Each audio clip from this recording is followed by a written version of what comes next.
Hey guys, welcome back to the channel. It's me, Adam. You're watching Steady Invest. Today, November 25th, 2020, all eyes are on Air Canada stock. We've seen it run up so much over the past few weeks over the reports of potential vaccines that are coming out. The first day we got news about a vaccine, I had actually posted a video about Air Canada and Cineplex and my opinions on both stocks, which I'm going to link below in the description if you're interested in watching. Now, what if I told you there's another airline that's publicly traded on the Toronto Stock Exchange that's absolutely thriving during these economic conditions?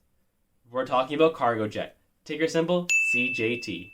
That's right, and in this video, we're going to be talking about why I think Cargojet is currently a better investment than Air Canada. Before I do, if you haven't already, smash that like button. It helps my videos get out there. If you're new to the channel, welcome aboard. Hit that subscribe button. We're almost at 200 subs. As well, if you're in Canada and want to get started with Wealthsimple or Questrade, use my links below and we'll both get free money. Now let's get to the video. Alright, looking at Air Canada, so we were doing really well in recent years, and then the crash happened at the beginning of the year, where it dropped from peak to peak about 76%, and then we traded sideways for months between 15, 20 sometimes. I think we had 21, we had 24 actually at one point in June, and then it bounced back to 15 or so, and then back in November when the vaccine news came out, we've gone up so far 50% since $16. We have to remember though, at $52 the economy was absolutely booming at that time. Like, everything was in Air Canada's favor, and now it's the complete opposite. And now that the fundamentals are completely different for Air Canada, you have to be careful when determining what you think your return on investment is going to be.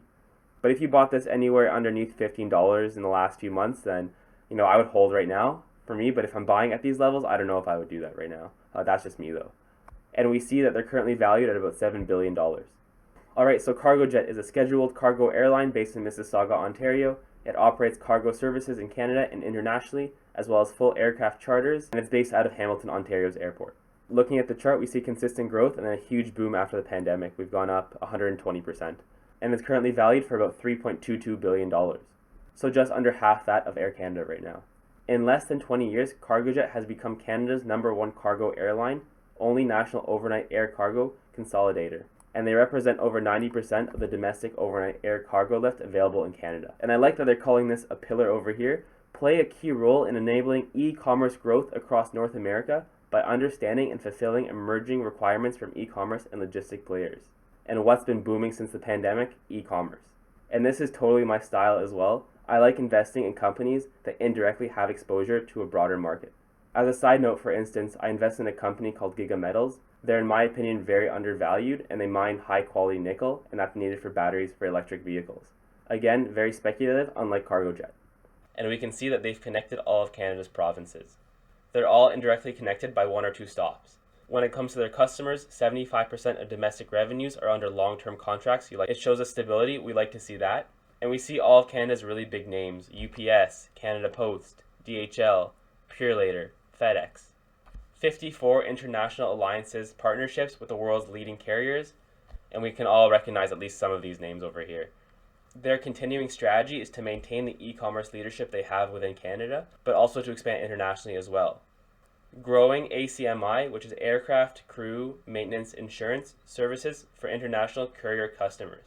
And a chunk of their revenue also comes from the ad hoc charter business as well. So we see most Cargojet customers pre-purchase a guaranteed space and weight allocation on the company's network, and a corresponding guaranteed daily amount is paid for the space. The remaining capacity is sold on an ad hoc basis to contract and non-contract customers.